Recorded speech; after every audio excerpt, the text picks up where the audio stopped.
Well, ladies and gentlemen, I'm delighted now to introduce Matthew Goodwin, who you'll probably know very well anyway. And Matthew, I think, is very brave in his communications, his firm stance, exposing the liberal elite and how they think and operate. And I would recommend to you, I'm reading at the moment, Values, Voice and Virtue by Matt, which is excellent. It really explains an awful lot. It's a bit like sunlight into darkness, this book, about how, what they're up to, and it touches on wokeness and, virtuous, not being virtuous us, not being representative, that's the voice part, and the values, rejecting our values, which many in this room, we all sign up to the same values. So I think what he's doing is incredibly important, and it's a huge honour for him to be here. So please welcome Matthew Goodwin. Well, thank you, David, for the warm welcome, and good morning, everybody. What I wanted to start with is one of the findings I actually mentioned in the book, which was a result from YouGov, the pollsters, who found that in Britain today, 60% of people, 60, feel they cannot say what they want to say because they're scared of the consequences. They're scared of what might happen if they do say what they think. And that number goes far higher among people who hold views that challenge what we might call the elite consensus. Perhaps they want to lower migration, perhaps they hold gender-critical views, perhaps they want to promote sex-based rights for women and children, perhaps they challenge the consensus on climate change, perhaps they think that our entire society should not be organised around the promotion of diversity, equality and inclusion. And I think in a way that statistic, 60%, is a reminder that many of the concerns that are held by people in this room are not fringe concerns, they're majority concerns. And I recently did a project for some members of Parliament who asked me, what are the issues which the British people care most strongly about, but which they feel are not being adequately represented by the mainstream parties? And there were three that really stood out above all others. The first was migration. People want it to be reduced, they want it to be slowed down, but they feel that neither Labour nor the Conservatives are representing them on that issue. The second was political correctness, was a sense that there is a creeping, stifling orthodoxy in our politics, our national conversation, and our prevailing culture, which is stopping them from saying what they want to say. The topic of this conference today. And the third was promoting Britain's distinctive identity, history and traditions, which people feel are under threat from an array of globalisation, a political class that's no longer really that interested in Britishness, and the rise of what I'm going to talk about today, radical, woke progressivism, which essentially argues that you can talk about your identity as long as you're repackaging it as a celebration of diversity and multiculturalism. The only identity that you can celebrate are the identities of minorities, and if you want to talk about the majority identity, you have to repackage that through the celebration of universal liberal themes like multiculturalism. So all of these issues are pressing, are resonant, and I would argue are mainstream. And so it's always important, I think, to remember that when we talk about free speech and free expression, which some of our columnists would have us believe are sort of invented concerns, are being pushed by culture warriors, they're actually shared by much of the rest of the country. And I wanted to spend what little time I have today just to tell you a little bit about my journey as to why I've ended up speaking to you today. And in particular from the perspective of my journey as an academic in this country working in the universities. Some of you may know the platform Substack. It's basically a blog that goes out to people's emails every week. I have a Substack which you can find online. And the piece that I sent out today was trying to explain how I've gone in 10 years from writing for The Guardian, advising Labour MPs, speaking almost exclusively to left-wing conferences and left-wing events, to talking much more to the other side of the political debate, to speaking at Conservative Party conference, to speaking at Conservative think tanks, to working for Conservative think tanks, and changing my views. And as I was writing it, I realized that actually in many respects I haven't changed at all. What's changed, I think, is the liberal left.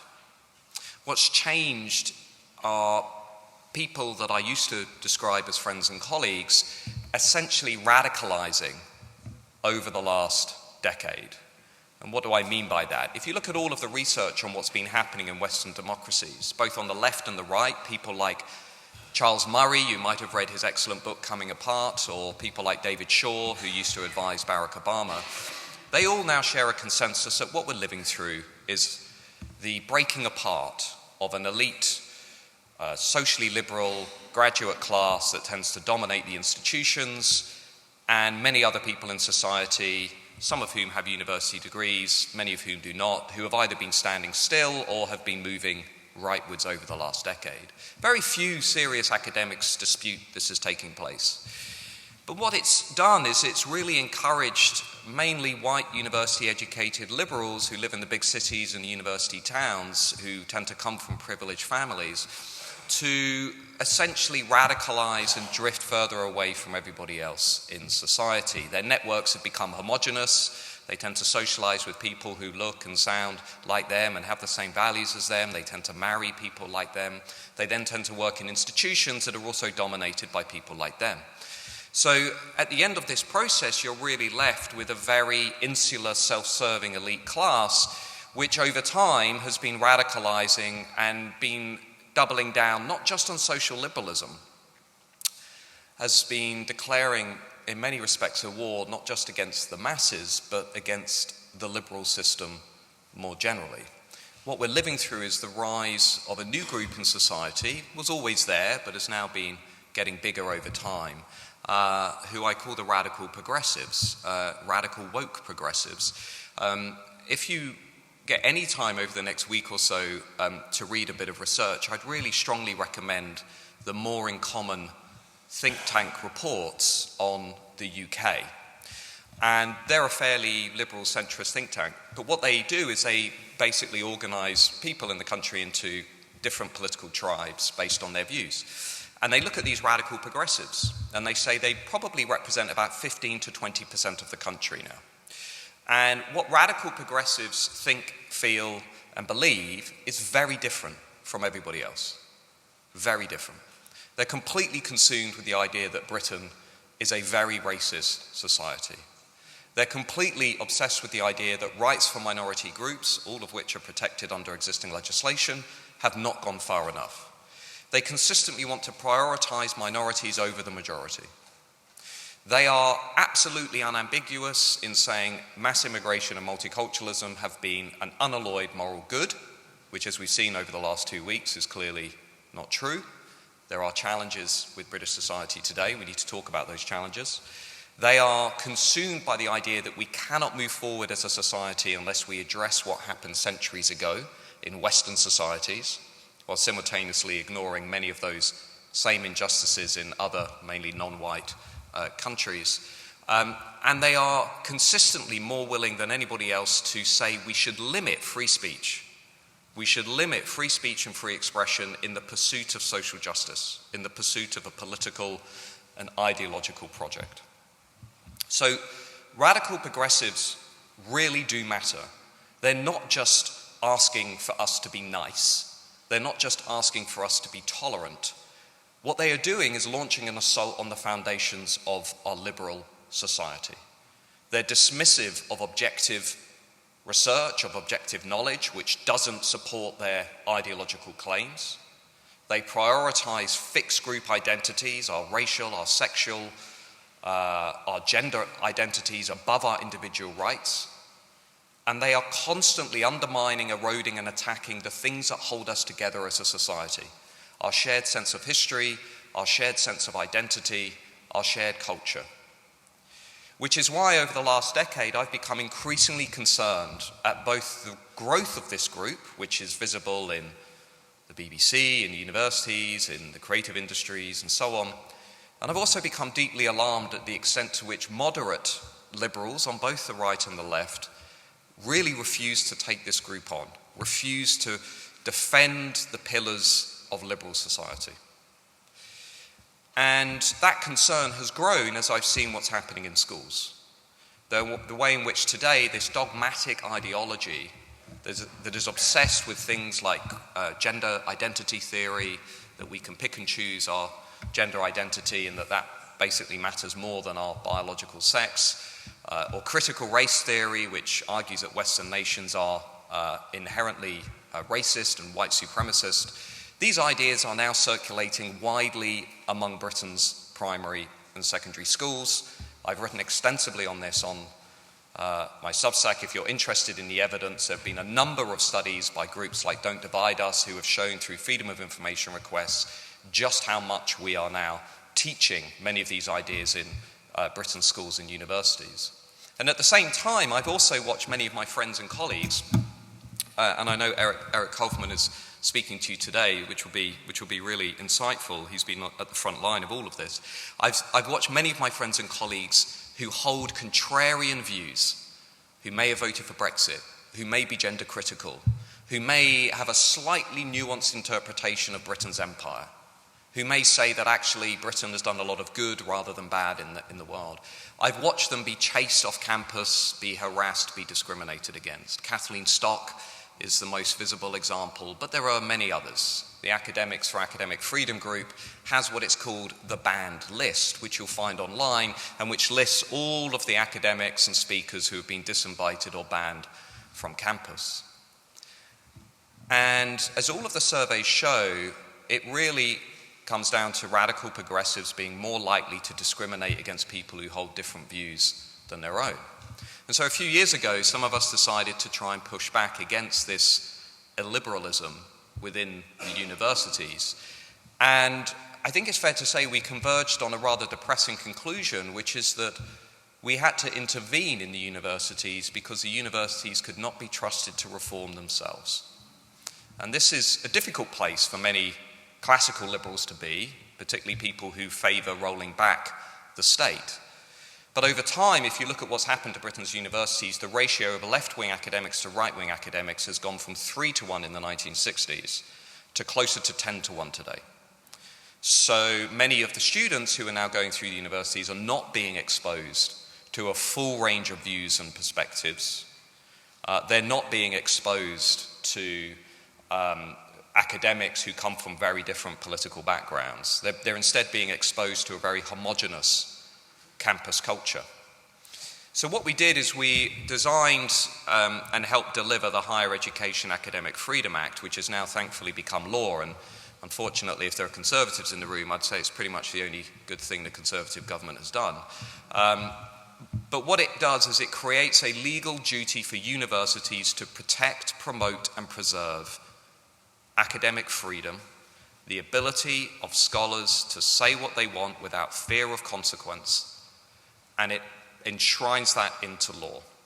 It allows essentially universities like those that sacked Kathleen Stock, essentially, to be fined heavily if they violate free speech and free expression. And it incentivizes universities to start protecting and promoting freedom. And it is already working. Already myself and others have been invited by universities like Oxford, Cambridge and other Russell Group institutions to take part in much more interesting and diverse debates on campus, because universities are suddenly aware of the very real incentive to promote and protect free speech online. Is it enough? Probably not. Do we need to work much harder at changing social norms and culture in our society? Obviously we do. Do we need to reform the institutions? So as Lembit said, we have a much wider array of perspectives in the BBC editorial meetings, in the meetings of vice-chancellors, in the museums and the galleries. Absolutely, we need to do all of that. But at the core of this struggle, I think, lies this group that I keep coming back to, this group of radical progressives who are not liberal. They are not liberal.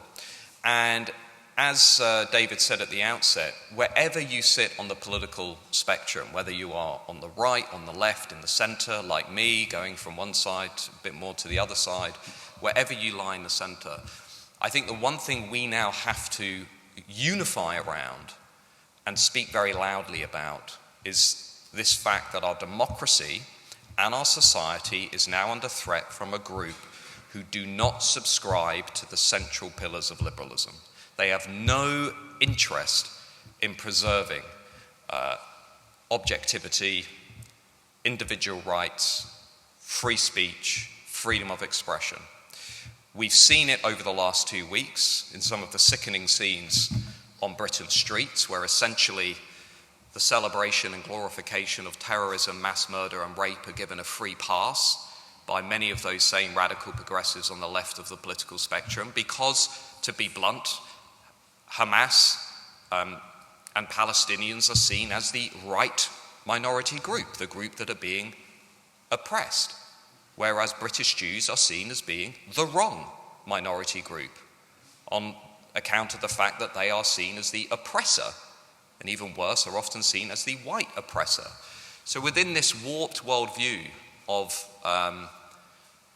power structures, of racism and discrimination, of never-ending oppression, radical progressivism really has been outflanking many of our institutions and many of our citizens who care deeply about freedom. So our job within this emerging ecosystem of freedom fighters and concerned academics and concerned students and concerned activists and others is to ensure now that we make it clear to everybody that woke is not just another way of saying being nice, that political correctness is not just a conservative culture war, that what we are facing is a continued onslaught against free speech, free expression, and the foundations of our civilization. So let's get real, let's keep telling people what's going on, and I wish you and your organization much luck in the future because it's needed more than ever. And thank you very much.